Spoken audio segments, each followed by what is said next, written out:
The left is freaking out, kicking and screaming over President Trump's firing of Obama Chairman of the Joint Chiefs of Staff, General Charles C.Q. Brown. And CNN Van Jones makes an outrageous statement about this unprecedented move in a pathetic attempt to manipulate conservatives that Scott Jennings just absolutely shuts down in this clip you're about to see. Also, President Trump delivered a speech wherein he called out the governor of Maine to her face for defying the federal law that girls play girls sports and men play men's sports. The governor snaps back at him in a heated exchange that you need to see.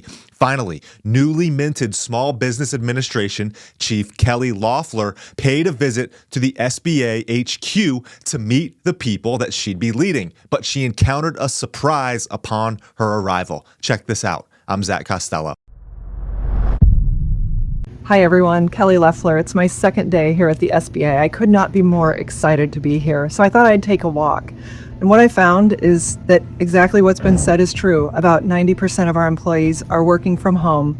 Well, that ends Monday with President Trump's order to return to work. It's a tremendous waste of taxpayer dollars to be paying for people and offices that are not showing up for work. So what we're going to do Monday morning, be back in the office, just like our small businesses that we serve every single day, that work for us 7 days a week. We're going to be here working for them. Imagine. Hello, everyone. I'd like to introduce myself as the new leader of this administration. Hello? Hello? Anyone?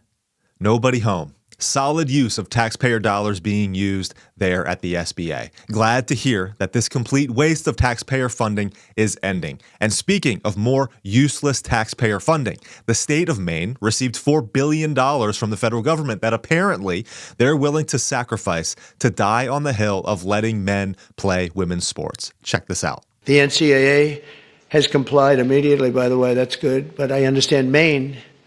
Is Maine here, the governor of Maine?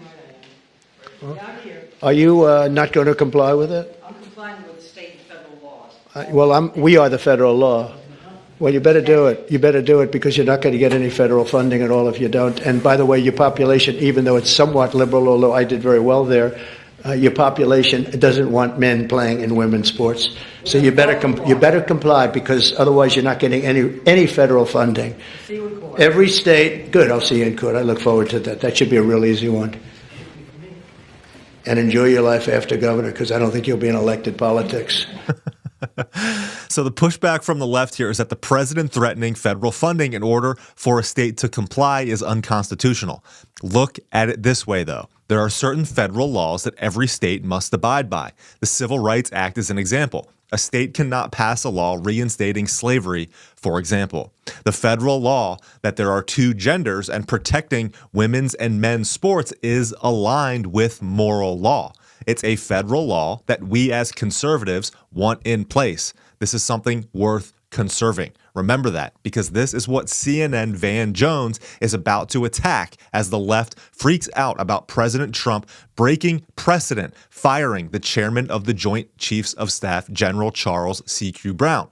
Listen to what he says about conservatives that then Scott Jennings shuts down. I've got something to show you after this about what C.Q. Brown actually stood for that conservatives actually want nothing to do with. It's very disturbing. I can't find a good reason for breaking with this type of precedent, and conservatives usually want to conserve tradition. So I'm looking forward to hearing my conservative friends speak out. Scott, our conservative friend, speak out. Yeah, I'll give you a good reason, because this person serves at the pleasure of the president. This is the principal military advisor to the president. And I don't, Van, necessarily think he had to have done anything wrong or had to have had a scandal or have any kind of mark against him at all. It's just that the president wants to have the most confidence in his principal military advisor. Obviously, he wants to pick somebody else. And there shouldn't be anything wrong with that, because under our Constitution, we have a civilian-led military, and the president is the commander-in-chief, and he should have the principal military advisor that he wants. I don't think there's anything wrong at all with General Brown. I think he has served this country honorably. I think he's a good man. And you might remember back in the first Trump term, he was promoted and nominated to be the head of the Air Force by Donald Trump. So obviously Trump has liked him in the past and thinks he's had an amazing career, and he even put out a positive statement about him tonight. But at the end of the day, this is a position that serves at the pleasure of the president. The president's Donald Trump, and he deserves to have the top advisors that he wants and that he has the most confidence in. So first I'll say Jennings is right about the civics question. The president has the right to put someone in the position that's going to implement his policies. But I don't share the same perspective on CQ Brown.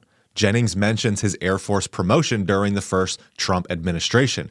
Look at what CQ Brown did while he was there. Memorandum for Officer Source of Commission Applicant Pool Goals, literally ratios and quotas for DEI measures based on race and sex. The first line, diversity and inclusion are an essential part of society and key to the success of any organization. Move down, and it states, you are directed to develop a diversity and inclusion outreach plan aimed at achieving these goals no later than 30th of September 2022. Signed, Charles Q. Brown, Chief of Staff of the Air Force. Nope. Hard no. Not what we're going for. President Trump was elected. Pete Hegseth confirmed to root this out of the military. To Van Jones, this is not the kind of tradition that conservatives are looking for. So enough of the gaslighting. We are not looking to conserve this. Guys, if you like this and got value, please subscribe and follow me here. I'm giving you God first, quick-hitting commentary to keep you informed in the truth and on the path toward your potential in this life. I appreciate you.